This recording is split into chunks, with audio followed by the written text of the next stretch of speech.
Welcome to Fast Lap, where we cover motorsports around the globe for the CIH Media YouTube channel. I am Doug Peacock. On this week's edition of Fast Lap, we have MotoGP in Czechia, and we have Indy cars at Road America near Eckhart Lake in Wisconsin. One of the premier, if not the premier, road course in the United States of America. Eckhart Lake, Wisconsin, Road America. It's been around since the 1950s. 4 miles in length. It is the longest road course in the United States. 55 laps scheduled, 14 turns, some nice long straightaways, and some really, really great scenery here in the middle of Wisconsin. IndyCar would start out with, this guy. He's on pole again. Alex Palou, the master. His 5th pole in a row since the Indy Grand Prix. Of course, poles in Indianapolis, Detroit. 5 poles in a row. Would this turn into be another Alex Palou-dominated race?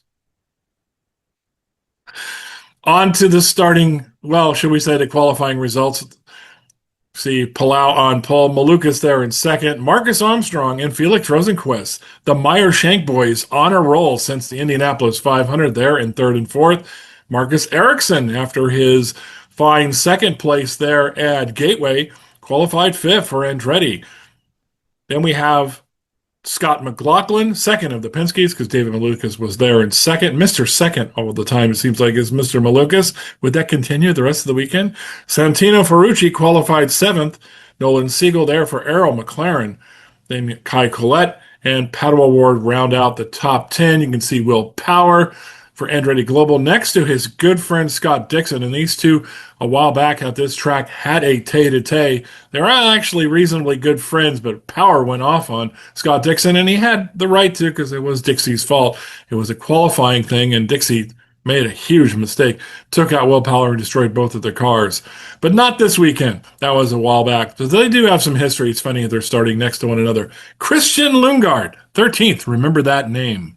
Romain Grosjean, Joseph Newgarden, had surgery on his broken foot with that crash he had in Indianapolis. Still kind of hampering him a bit on there. Finally had the surgery this week, or should I say last week, for the race. It was bugging him pretty bad. He is a former winner of this event. Christian Rasmussen, Dennis Hager, Kyle Kirkwood, usually a Roadmaster specialist, not doing well here. Kevin Simpson, Graham Rahal, Alexander Rossi. No, he's not going to start, though. I'll tell you in a second. Rinus VeeKay, Mick Schumacher, Louis Foster, and Stingray Robb is 25th. There were penalties for both Santino Ferrucci and Alexander Rossi, 6 grid spots. They moved back, both for an unscheduled engine change. And just kind of like Formula One. Not necessarily a rule I agree with. As long as you're not changing engines every race, every session, come on, people. It's not their fault. ECR didn't choose that, neither did Foyt. Engines just needed to be replaced. So let's take a look at the start. This was a unexpected race result. It looked like it was going to be a very predictable race start, as Mr. Palou, starting on pole, would kind of drive off into the distance. Let's take a look at some of the highlights. They will rise up the hill, and when they reach the crest, they hope to see the green flag waving. And when it does, Alex Palou will take this field to green, will get us racing. We have the green, we have racing at Road America. And Palou immediately moves to defend. And look at Armstrong up and on the inside of David Malukas, forcing the issue straight down on the run down into turn 1. And Armstrong up to second, barges his way past Malukas, who runs wide along with Scott McLaughlin. One of the McLarens is off, and I think that is Christian Lundgaard, who has damage to his front wing. And that's David Malukas falling another position back as Rosenqvist gets on the inside of turn 3. I think that was Will Power dropping wheels on the exit there. That's going to hurt his momentum on this run down to 5. Huge opportunity. Malukas pulling back out to try to claim third. Alex Palou will take this field to green, will get us racing. We have the green, we have racing at Road America. And Palou immediately moves to defend. And look at Armstrong up and on the inside of David Malukas, forcing the issue straight down on the run down into turn 1. And Armstrong up to second, barges his way past Malukas, who runs wide along with Scott McLaughlin. One of the McLarens is off, and I think That is Christian Lundgaard, who has damage to his... Rahal has to defend from Simpson. Schumacher, big lock-up, and almost into Grosjean ahead of him. Nice save, though. Good ability to get off that brake pedal. Now Grosjean defending against Ericsson. Outside of 3 is a tough place to pull it off. Going to try the over-under. Rosenqvist already through, and this is what we've been talking about from lap 1. If you have a mistake or a squirrely moment in one corner, it's not just one place you lose. It's 2, 3, 4, and look at how aggressive Palou is, taking a look at the back of Louis Armstrong. Somehow Alex Palou, from looking like he would be at the back of this field as Grosjean and Ericsson run wide, and Ericsson throws it all away. You got to know who you're racing. There was a 0% chance Grosjean was going to let him hang it on the outside. This is just not what Marcus Ericsson needed, not what he should have done. And this is what we talk about here every single corner at Road America, and there's damage to Marcus Ericsson. You can see he's left hand down the steering rack askew, as now Schumacher's not done, and oh boy, Felix Rosenqvist, you're out on those marbles. Be careful. He's wide, he's almost off. That's 1 place, that's 2 places, that's 3 places for Felix Rosenqvist. It's not going to stop there, guys. Here goes Kirkwood. It's 5, it's 6. Dropping like a stone, though, and that is full course yellow for Din. And look at this! Look at this! Does Armstrong have a problem? Yes, he must have a problem. Yeah, that's not a mistake. I mean, unless there's a massive mistake. You can hear it. You can hear it. It sounds wrong. It sounds off. It's sick. And Lundgaard has the lead. You've got to be kidding me. It sounds like a bag of bolts. They're saying red 3, making an adjustment to the engine maps, but that engine is poorly, and how gutting. It's blown up. You can see it's gone. It's gone. It's gone. And this Copy that. It's not over yet then, with 3 to go. If it gets back running again. What happened to Graham Rahal here? He was going at it with willpower, and I don't know that he would have known power was to the outside there. Let's watch on board from Will Power, who had a massive head of steam going to Canada corner. Oh, yeah, not much power could do there. You're committed to the brake zone. Yeah, but I'm not sure it was on at that point. I don't think Graham knew he was there. Let's watch Graham's eyes here. He's looking. But the point is, Graham moved, I think, after he hit the brakes. But it's Lundgaard. Lundgaard, who will record his 2nd victory on road courses this year. He is the man on road courses, the absolute king of the road course in 2026. A 2nd and 2 victories from last place at the end of lap 1. Lundgaard brings home the win. How did we do that? You know, it's worth it for thinking it. This was the story of the weekend, always being behind and sticking with it, making it work. Thanks, guys. How indeed. Contact, turn 1, lap 1, sent them to the back of the field. But through a combination of strategy, hard driving, a little bit of good luck, that was an incredible performance. A brilliant performance, and the exemplification of never giving up, because you don't know what's around the corner. Malukas comes home 2nd. Rahal will be devastated, and every right to be so. Amazing celebrations happening down here. Christian Lundgaard with a big embrace from his team. Back-to-back winners on a road course, your 2nd of the season. Christian, at the end of lap 1, did you think you'd be standing here today? I knew we had a chance. I knew how this race panned out last year, and I knew it was all about just sticking in the race, which I didn't last year. You know, I made a bunch of mistakes there that spun ourselves around last year, and I wanted to make up for that. And we've just been on the struggle bus all weekend, so to turn this around, I got to thank the team for that. You've catapulted yourself firmly back into this championship battle. Simple question, can you and your team go and win the whole thing? We're going to give it a shot, Jack. Yes, you are. Congratulations. So how on earth did Christian Lundgaard win this race? Starting in the middle of the pack. First lap has damage, gets a flat tire, has to drive all the way around, drops to dead last, and then some. All right, almost goes a lap down, which is hard to do here with a 4-mile circuit length, and come back to win the IndyCar race yesterday. Road America. Truly an amazing performance. Yes, there were some extenuating circumstances, and he had some help with some cautions, but Christian Lundgaard, what a drive to win his second race. He won the Indy Grand Prix beginning of May. Second race this season, third overall in his career. Look at this. These are the road courses here. He finished second at Barber. He came very close to winning at Barber. First at the Indy Grand Prix, first to Road America. Christian Lundgaard now basically is the lead driver at Arrow McLaren. Pato O'Ward. What happened? Pato O'Ward started ahead. So did Nolan Siegel of Christian Lundgaard. Lundgaard couldn't get the car set up all weekend. Said they don't really know what happened. Couldn't figure it out. All of a sudden Sunday, gets in that car. Boom! After that first lap problem with the tire and the wing, wins the race. Incredible. But there were some other extenuating circumstances. Will Power comes out of nowhere to finish third. Originally, Kyffin Simpson was thought to finish third, but when they re-looked at the order, Will Power finished third. After a last tangle there with Graham Rahal, and still managed to finish third. His first podium with Andretti Global. The crazy Australian. Maybe, is he coming back? He's kind of had a difficult season getting adjusted to Andretti Global. And then this guy started second, drove around all day. Guess what? Finished second. Didn't go anywhere.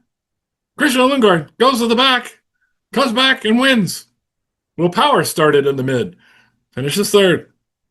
Crazy race. And this guy just can't seem to get any luck to win. Pretty much said, hey, I had a decent car, got it to the finish, but I just didn't have the drivable car that Marcus Armstrong had, Felix Rosenqvist had, Alex Palou had, obviously Christian Lundgaard.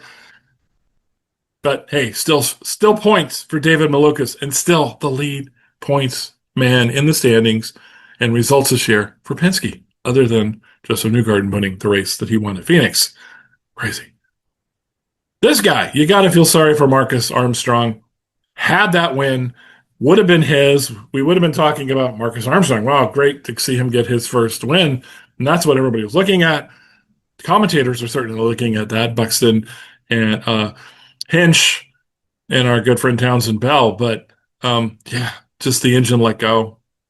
Just terrible. Marcus Armstrong gutted. Remember, this is the man who had Felix Rosenqvist the entire last lap of the Indianapolis 500. The teammates at Meyer-Shank Racing were side by side that entire last lap until Rosenqvist was able to gun it coming out of turn 4 and took the win away from this guy, as well as David Malukas. Marcus Armstrong, might want to change your fabric softener or something. You and Malukas need to get together and figure out how to get some luck. Neither one of them have won a race. It would have been great to see either Malukas or Armstrong win, but Lundgaard, it's also awesome to see him win too.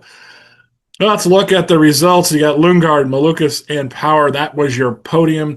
Kyffin Simpson in fourth spot, and then Alex Palou. Palou looked like he was running away in the first stint. Then caution came out, didn't really time it well. And then when he made his pit stop, went speeding in the pit lane. Got a drive-through penalty, put him all the way in the back. But then another caution put him back into contention. But he wasn't really in the top mix. But a good fifth place finish for Palou. Good recovery for him. You got to talk about the guy in sixth place, Alexander Rossi. Because of that penalty, he qualified towards the back of the field. Couldn't figure out the car all weekend. Absolutely said it was some of the worst sessions he'd had in his career in IndyCar. Just could not get that car set up. Gets the penalty for changing the engine. They put the new engine in. Starts dead last, 25th. Yes, he was behind Stingray Robb, for crying out loud. At one point, Rossi, on the last restart, was third. Could have been going for a podium. Dropped back a little bit. That was the second to last restart. Palou got by him, was right behind Palou, finished right behind Palou. The biggest mover goes to Alexander Rossi. We'll talk more in a second. Scott McLaughlin sort of went nowhere all day in seventh. Felix Rosenqvist was leading this race, might have won this race. Caution comes out. Meyer-Shank did not pit him. They should have pit him. They wanted him to stay out one more lap. And guess what? They called through a caution. The pits were closed.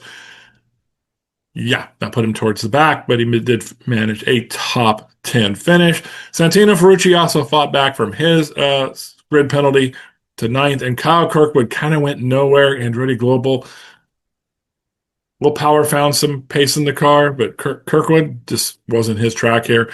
And you got Scott Dixon, who kind of went nowhere all day. Pato O'Ward went backwards. Marcus Ericsson was racing for the front at one point. Looked really good. Then he had an off-track excursion, damaged the car, and that 13th was about as best as he could get. Louis Foster. Romain Grosjean lost a wheel, lost a lap, but still managed to finish 15th. Kai Collette was up there racing, also damaged his car, fell back. Mick Schumacher pretty much just vegetated around in the midfield the whole day. VK, Stingray Robb, Hauger, Siegel, Newgarden, because his foot was really bothering him.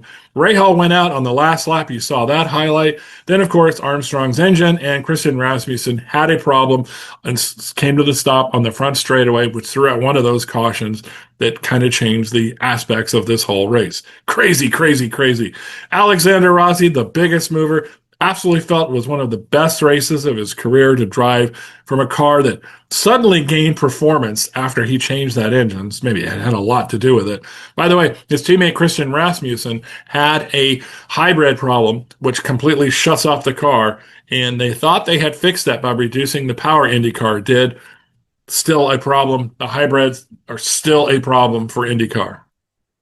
So biggest mover, Alexander Rossi. Great job, Ed Carpenter Racing. Try some Java House out there, would you guys? Alex Palou speeding in the pit lane. We have seen some mistakes this year from the four-time champion and Mr. Perfect. This year he hasn't been Mr. Perfect. If you remember last year, he simply drove himself off the track at Mid-Ohio, making a mistake late in the race that threw that race away and gave it to his teammate Scott Dixon. So Mr. Perfect, not so Mr. Perfect this year. Big, as we said, there's Marcus Ericsson's little offshot that he was riding up in the top three and damaged the car and fell backwards. There's Romain Grosjean's tire that came off. Wasn't secure after the pit stop. Yeah, somebody had a long night last night. And then Joseph Newgarden recovering from that surgery he had on his foot. We hope to see Joseph back up and around, but man, driving on a road course, he had to right foot brake. They had to change the pedals because most of the drivers are left foot braking in IndyCar. He had to right foot brake because he could not put any pressure on his foot, the damaged foot there. Now Rossi's was right foot, which is the accelerator, but that doesn't move around. He goes accelerator, you just have to push it down. And he goes, the best thing is just hold it all the way down. There go the fastest, and he worked the brake with his left. Let's look at our championship standings here. Palou still on top. David Malukas still there in second, but it got a little tighter. Kirkwood fell back a bit. Lundgaard jumped up a whole bunch there in fourth spot. Then Pato O'Ward, Rosenqvist, McLaughlin, Newgarden with that broken foot, Ericsson and Dixon. So there are your top three podium there at Elkhart Lake. A very entertaining race to watch. It's available to watch on YouTube. Look it up. It is worth a watch if you did not watch it yesterday. Let's take a look at our total board here for the season. You can see Lundgaard with his second race win there. Next race is at Mid-Ohio on the July 4th weekend. Check it out. Mid-Ohio, always a spectacular race, usually. We will be back as we head to Czechia for MotoGP action, and some crazy things happened there as well. All right, MotoGP off to Czechia now for the Monster Energy Grand Prix of Czechia on the Brno circuit. Alex Marquez, younger brother of course, the legend Marc Marquez, who had that terrible accident. Both drivers actually had bad accidents. Marquez came back in our last MotoGP. Alex Marquez was set to come back. This is the man who had a fractured neck. Could have been basically a life-threatening injury. Was going to try to come back. Did actually qualify in the sprint race. Was 14th. But decided I am not feeling I can take risk to push myself to finish well. So therefore I am going to withdraw.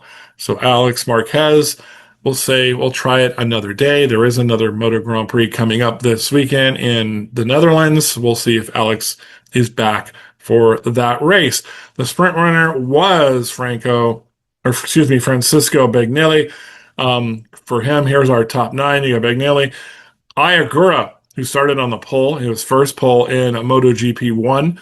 Congratulations to him, but they're in the second. Marc Marquez, the legend, there in third. Then you got Gia Antonio, Martin, Fernandez, Bisnani, Integra, and Binder. What happened to Marco Bezzecchi, our championship leader?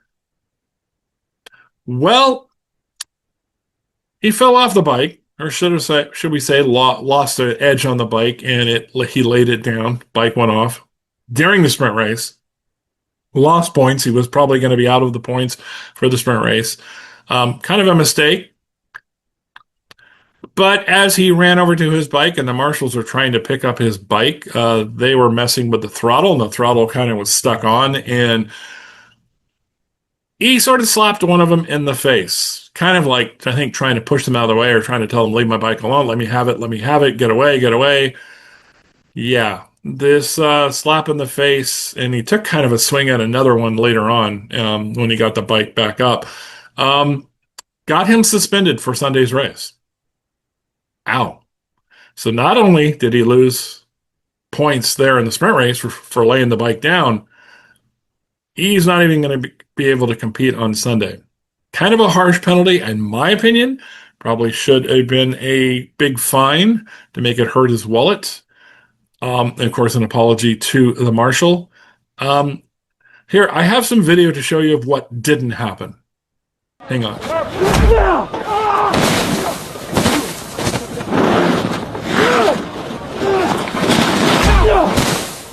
So that's not what happened, by the way. That's what, maybe we all want to have in a video game happen, but Marco Bezzecchi did not attack track marshals like a ninja warrior yesterday, but he is banned from Sunday's race. On Sunday, he did go and apologize to the track marshals at that particular station, not only the one he slapped, but the others as well. He handed him out a gift of some sort, very emotional thing there. While this was happening, by the way, the announcer, who I will not name names, had to, give his personal opinion on everything about it, and kept going on and on instead of letting the moment play out and just maybe mention, hey, this is what's happening. Good for Marco Bezzecchi having sportsmanship, apologizing and accepting his penalty, and let's move on.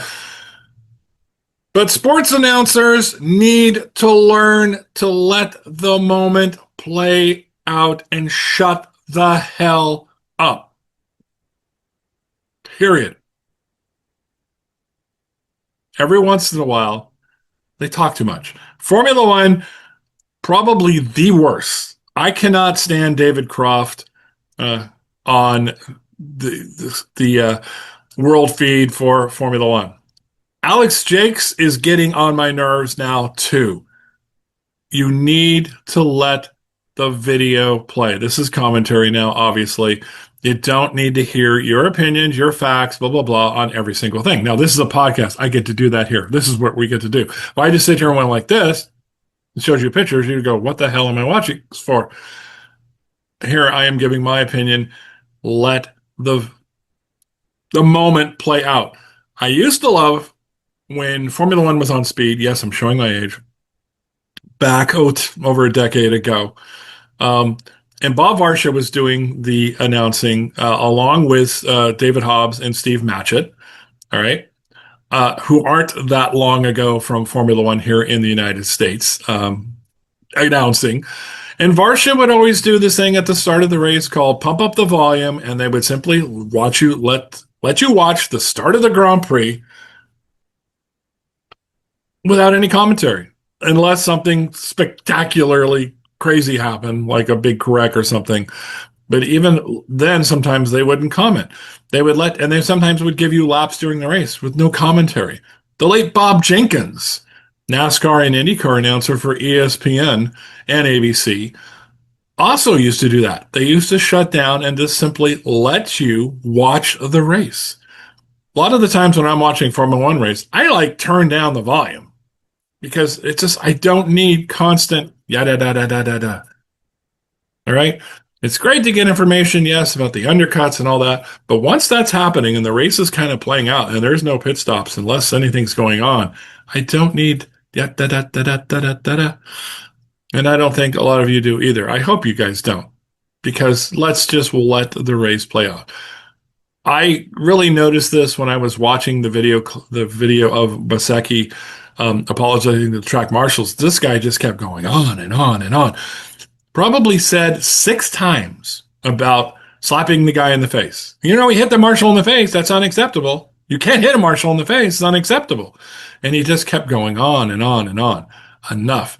The moment was nice that he went over to apologize for his mistake, which we all do.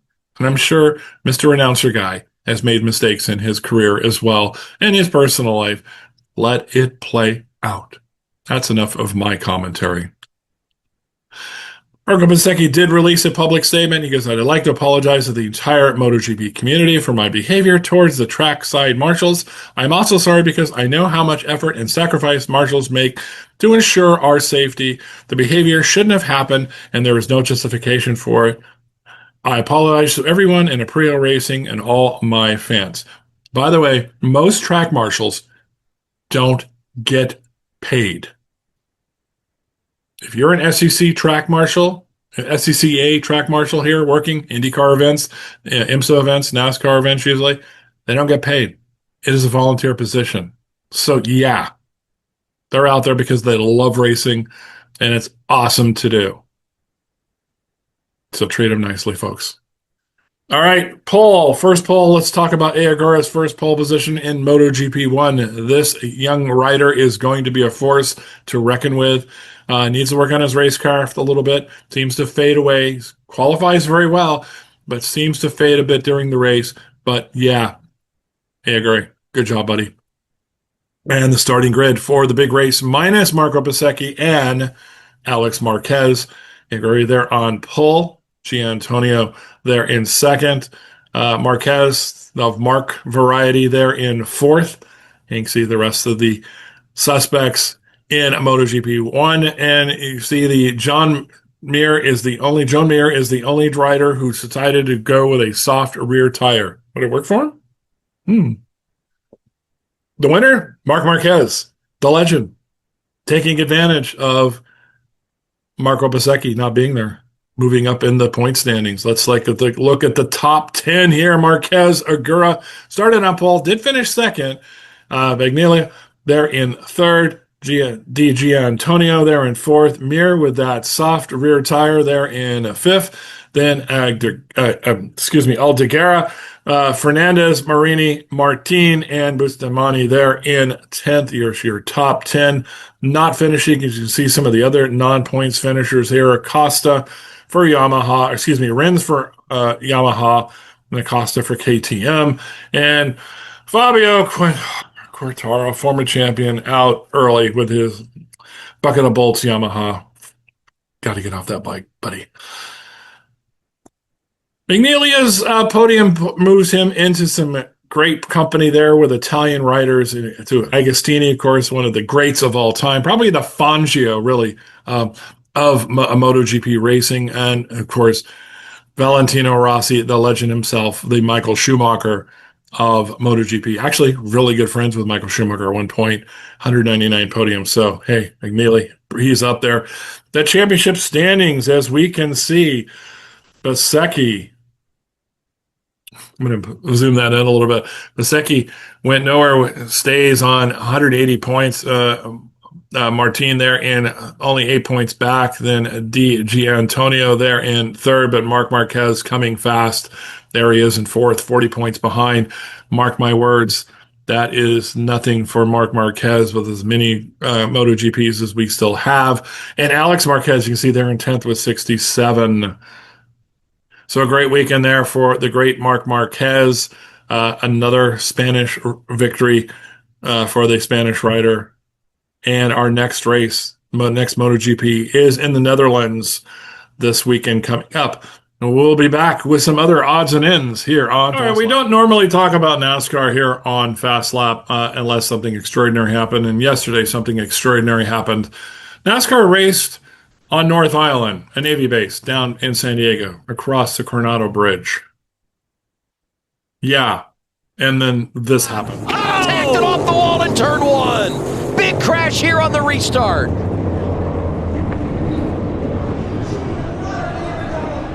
So, yeah, that was one of the lowlights of the NASCAR race at North Island yesterday and down by San Diego.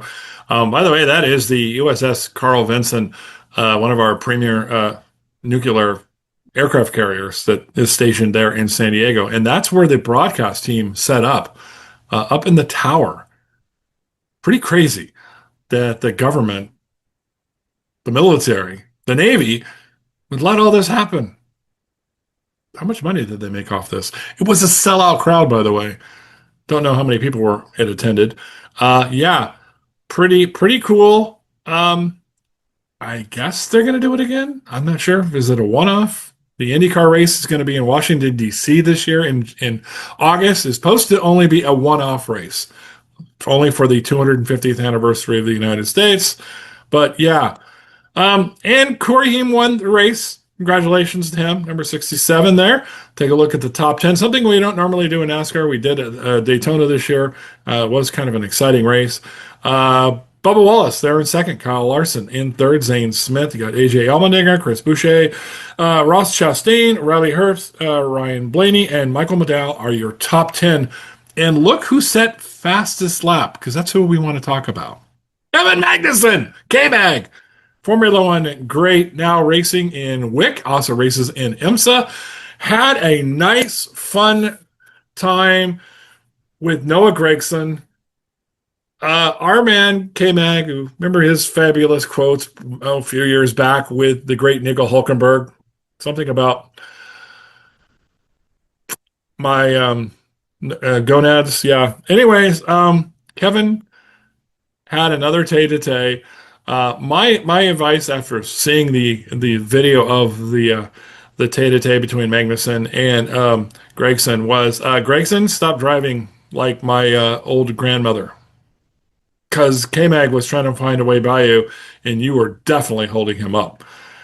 But it's just wonderful, wonderful to see. Oh, yes, K-Mag, you're our man. By the way, quick video there I already showed you. I saw this clip. Rumor is Colton Herta married his longtime girlfriend. They met in high school. I think her name is Riley Finn. That they got married over the weekend. In Las Vegas, of all places. I cannot find a confirmation of this. This appeared on Instagram. But congratulations, Colton Riley, if that is what happened, Mr. and Mrs. Colton Herta. Congratulations to you guys. All right, coming up, we've got the Formula One returns to action. The Grand Prix of Austria at the Red Bull Ring will be happening this weekend. The World Rally Championship goes to Greece. Always a very tough rally. And MotoGP, as you already said, already back in action in the Netherlands. And IMSA will be racing at Watkins Glen, one of the fabulous circuits of the North American continent.